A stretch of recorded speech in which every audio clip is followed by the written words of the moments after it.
ഇന്ന് വൈകുന്നേരത്തെ ചാനലുകളുടെ പ്രൈം ടൈം ന്യൂസിൽ ഏത് തരത്തിലായിട്ട് റിപ്പോർട്ട് ചെയ്യുക എന്നതാണ്. മിക്കവാറും എൻ്റെ പ്രവചനം ശരിയായി വരികയാണെങ്കിൽ അറബിക്കടൽ തീരത്ത് പോപ്പുലർ ഫ്രണ്ട് പ്രവർത്തകന്മാരുടെ രഹസ്യ യോഗം ചേർന്നു എന്നായിരിക്കും. ഇന്ന് ചാനലുകളും നാളെ നമ്മുടെ മുഖ്യധാരാ പത്രങ്ങളിൽ നിന്ന് സ്വയം വിശേഷിപ്പിച്ചുകൊണ്ടിരിക്കുന്ന പത്രങ്ങളും റിപ്പോർട്ട് ചെയ്യുക. നമ്മുടെ ബഹുമാനപ്പെട്ട അധ്യക്ഷൻ അതിനെക്കുറിച്ച് ഒരു സൂചന നൽകി. 2-3 ദിവസങ്ങൾക്ക് മുമ്പ് നമ്മുടെ പ്രധാനപ്പെട്ട ചാനലുകളിൽ ബ്രേക്കിംഗ് ന്യൂസായി.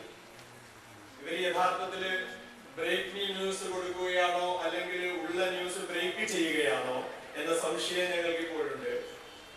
ബ്രേക്കിംഗ് ന്യൂസായി വന്നിരിക്കുന്ന കാര്യം, കേരള തമിഴ്നാട് അതിർത്തിയിൽ പോലീസിന്റെ പ്രത്യേക സംരക്ഷണം കിട്ടുന്ന പോപ്പുലർ ഫ്രണ്ടിന്റെ ചില പ്രദേശങ്ങളിൽ കേരളത്തിൽ നിന്ന് പോലീസും CPM-ഉം ക്രൈസ്തവ ലോബിയും ഒക്കെ ചേർന്ന് വേട്ടയാടിക്കൊണ്ടിരിക്കുന്ന പോപ്പുലർ ഫ്രണ്ടിന്റെ നേതാക്കന്മാര് ഇനി എങ്ങനെയാണ് മുമ്പോട്ട് നീങ്ങേണ്ടത് എന്നതിനെ കുറിച്ച് ആലോചിക്കുന്നതിന് തക്കരയിൽ ഒരു രഹസ്യ യോഗം ചേർന്നു എന്നാണ് നിരന്തരമായി വൈകുന്നേരം തൊട്ട് രാത്രി 12 മണി വരെ പിറ്റേ ദിവസം നമ്മുടെ പ്രധാന പത്രങ്ങളിലൊക്കെ വന്ന വാർത്ത.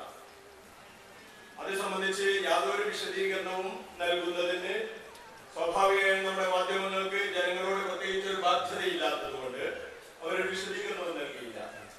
പോപ്പുലർ ഫ്രണ്ടുമായി യാതൊരു ബന്ധവുമില്ലാത്ത, എന്നാൽ മറ്റൊരർത്ഥത്തിൽ പോപ്പുലർ ഫ്രണ്ടിന്റെ രാഷ്ട്രീയ, സാമൂഹ്യ, സാമ്പത്തിക വീക്ഷണത്തിന് അനുകൂലമായ വളരെ പ്രധാനപ്പെട്ട ഒരു പുസ്തകം, ആരാണ് കർക്കറയെ കൊന്നത് എന്ന് പറയുന്ന, ഇന്ത്യയിൽ വളരെ വിവാദങ്ങൾ ഉണ്ടാക്കിയ, എന്നാൽ വിവാദങ്ങൾ ഉണ്ടാക്കുന്നു എന്ന് പത്രമാധ്യമങ്ങൾ സമ്മതിച്ചു തരാത്ത ഒരു പ്രസിദ്ധമായ പുസ്തകത്തിന്റെ തമിഴ് പരിഭാഷ പോപ്പുലർ ഫ്രണ്ടുമായി ബന്ധമില്ലാത്ത ആളുകൾ പരസ്യമായി എല്ലാവരെയും ക്ഷണിച്ചുകൊണ്ട് പ്രകാശനം നടത്തിയതാണ്.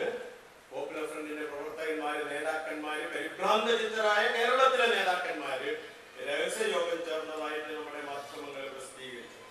ഞങ്ങൾ ഈ കോഴിക്കോട് യൂണിറ്റി ഹൗസിൽ ഓരോ ദിവസവും ഇന്നത്തെ എപ്പിസോഡ് എന്താണ് എന്ന് നിരീക്ഷിച്ചു കൊണ്ടിരിക്കുന്ന കാലഘട്ടത്തിലാണ് ഇങ്ങനെ ഒരു വാർത്ത. യഥാർത്ഥത്തില് ഈ കഴിഞ്ഞ 10-15 ദിവസമായി കേരളത്തിലെ പത്രമാധ്യമങ്ങൾ ഏതൊരു തരത്തിലാണ് നമ്മുടെ രാജ്യത്തെ വായനക്കാരെയും കാണികളെയും തെറ്റിദ്ധരിപ്പിച്ചുകൊണ്ടിരിക്കുന്നത് എന്നതിനെ കുറിച്ച് പലവരും ഒരു കേസ് സ്റ്റഡി നടത്തുകയാണെങ്കിൽ ഒന്നാന്തരം ഉദാഹരണങ്ങൾ നമ്മുടെ പത്രമാധ്യമങ്ങൾ നൽകിക്കൊണ്ടിരിക്കുന്നു. എന്നാൽ ഒരു കാര്യം പറയാതിരിക്കാൻ വയ്യ, ഇതിന് മുമ്പുള്ളതിൽ നിന്ന് വ്യത്യസ്തമായി നമ്മുടെ TV ചാനലുകൾ പോപ്പുലർ ഫ്രണ്ടിന്റെ നേതാക്കന്മാർക്കും പ്രവർത്തകന്മാർക്കും അവരുടെ അഭിപ്രായം പ്രകടിപ്പിക്കുന്നതിന് അവസരം നൽകിയിട്ടുണ്ട്. അതിന് ഞങ്ങൾ അവരോട് നന്ദിയുള്ളവരാണ്. കാരണം ഈ കഴിഞ്ഞ ദിവസങ്ങളിൽ, ഈ കഴിഞ്ഞ മാസങ്ങളിലൊക്കെ NDF എന്ന് പറയുന്ന ഒരു സംഘടന കേരളത്തിൽ അപ്രത്യക്ഷമായിട്ടുണ്ടെന്നും അതിന് പകരമായി തമിഴ്നാട്ടിലും കർണാടകത്തിലും അതേപോലുള്ള മറ്റു സംസ്ഥാനങ്ങളിലുമൊക്കെയുള്ള സാദൃശ്യമുള്ള പ്രവർത്തനങ്ങൾ നടത്തുന്ന സംഘടനകൾ ചേർന്നിട്ട് പോപ്പുലർ ഫ്രണ്ട് ഓഫ് ഇന്ത്യ എന്ന് പറയുന്ന ഒരു സംഘടന രൂപീകരിച്ചിട്ടുണ്ടെന്നും പറയുന്ന ഒരു വസ്തുത, അത് ചെറിയ വസ്തുതയല്ല. കഴിഞ്ഞ വർഷം ഫെബ്രുവരി മാസത്തില് കോഴിക്കോട്ട് ഇതിനേക്കാളും ഏതാണ്ട് 10 ഇരട്ടി ജനങ്ങൾ സമ്മേളിച്ച് ഒരു യോഗം നടത്തിയിരുന്നു. ദേശീയ രാഷ്ട്രീയ സമ്മേളനം.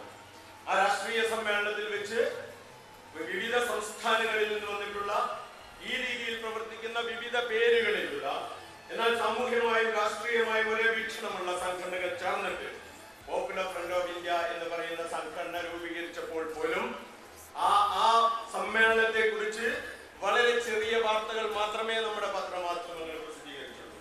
ഒരു പത്രം ഈ കഴിഞ്ഞ ഈ പരിപാടിയിൽ പങ്കെടുത്തിട്ട് തിരിച്ചു പോകുമ്പോൾ ഒരു ബസ്സിന് എന്തോ കാരണത്താൽ തീപിടിച്ചപ്പോ ആ തീപിടുത്തത്തിൽ ദുരൂഹതയുണ്ടായി എന്ന് മാത്രമാണ് ആ സമ്മേളനത്തെ കുറിച്ച് പ്രസിദ്ധീകരിച്ച ഒരേ ഒരു വാർത്ത.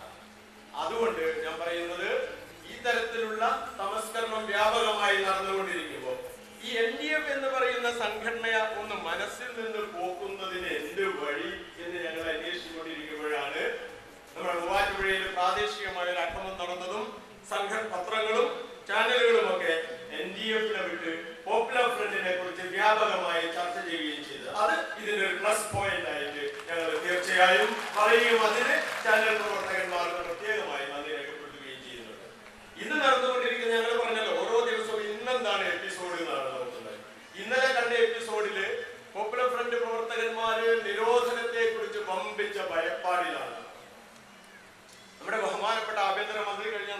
ഫലമായി ഈ സംസ്ഥാനത്ത് യാതൊരുവിധ ക്രമസമാധാന ഭംഗവും നടക്കുകയില്ല എന്ന് ഉറപ്പുവരുത്തിയിട്ട് സി പി എം പ്രവർത്തകന്മാരെ കൊണ്ട് മാത്രം കൊലപാതകങ്ങൾ നടത്തിക്കൊണ്ടിരിക്കുന്ന നമ്മുടെ ബഹുമാനപ്പെട്ട ആഭ്യന്തരമന്ത്രി ഡൽഹിയിൽ ചെന്നിട്ട് പറഞ്ഞു, ഞങ്ങളെ പറ്റി NIA അന്വേഷിക്കാൻ പോവുകയാണ്.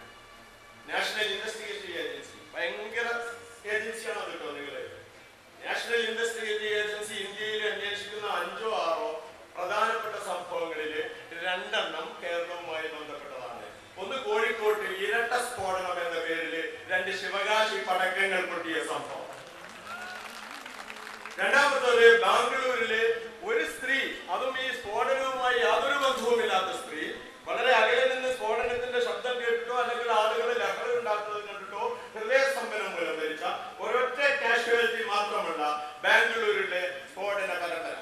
ഇത് 2 നാഷണൽ ഇൻവെസ്റ്റിഗേറ്റീവ് ഏജൻസി എന്ന് പറഞ്ഞിട്ട് കഴിഞ്ഞ കൊല്ലം മുംബൈയിൽ ഭീകരാക്രമണം നടന്നപ്പോ അതിന്റെ ഒരു പശ്ചാത്തലത്തില് പൗരാവകാശങ്ങളെ പറ്റിയും മനുഷ്യാവകാശങ്ങളെ പറ്റിയും അധ്വാനി വർഗത്തിന്റെ ഏകാധിപത്യത്തെ കുറിച്ചൊക്കെ വാചാലമായി സംസാരിച്ചു കൊണ്ടിരിക്കുന്ന ഇടതുപക്ഷ പ്രസ്ഥാനങ്ങള് കൈപൊക്കി വോട്ട് കൊടുത്തിട്ട് പാസ്സാക്കിയെടുത്തിരിക്കുന്ന നാഷണൽ ഇൻവെസ്റ്റിഗേറ്റീവ് ഏജൻസി ഞങ്ങളെ പറ്റി അന്വേഷിക്കാൻ പോകുന്നു.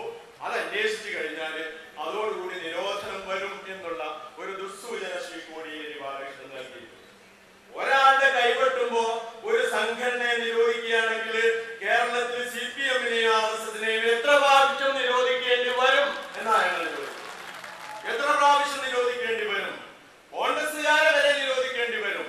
കാരണം കോൺഗ്രസ്സുകാർ ചീമേനിയില് സമാധാനത്തിന്റെ മാടപ്പിറാവുകളായിട്ട് ഇടയ്ക്ക് പ്രത്യക്ഷപ്പെട്ടിട്ട് പോപ്പുലർ ഫ്രണ്ടിനെയും RSS-നെയും നിരോധിക്കണം എന്നൊക്കെ പറഞ്ഞുകൊണ്ടിരിക്കുന്ന ഇരട്ടത്താപ്പിന്റെ ഒന്നാന്തരം ഉദാഹരണങ്ങളായി നിൽക്കുന്ന കോൺഗ്രസ്സുകാര് ചീമേനിയില് CPM-ന്റെ ഓഫീസിൽ കയറിയിട്ട് ഒട്ടനവധി CPM പ്രവർത്തകരെ വെട്ടിക്കൊന്നിട്ടുള്ള കോൺഗ്രസ്സുകാരെയും ഇതിനു മുമ്പ് തന്നെ നിരോധിക്കേണ്ടി വരുമായിരുന്നു.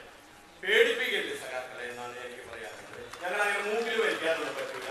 ഇത്രയധികം ജനങ്ങളെ ഒന്നിച്ച് മൂക്കിൽ വലിക്കണമെങ്കിൽ ഒരു ഭീമാകാരമായ മൂക്കുള്ള പിണറായി വിജയനോ കോടിയേരി ബാലകൃഷ്ണനോ അല്ലെങ്കിൽ ഈ BJP-യുടെ രമേശിനോ BJP-യുടെ മറ്റു സംസ്ഥാന അധ്യക്ഷന്മാർക്കൊന്നും അത്ര വലിയ മൂക്കില്ല എന്ന് ഞങ്ങൾക്ക് പൂർണ്ണ ബോധ്യമുണ്ട്.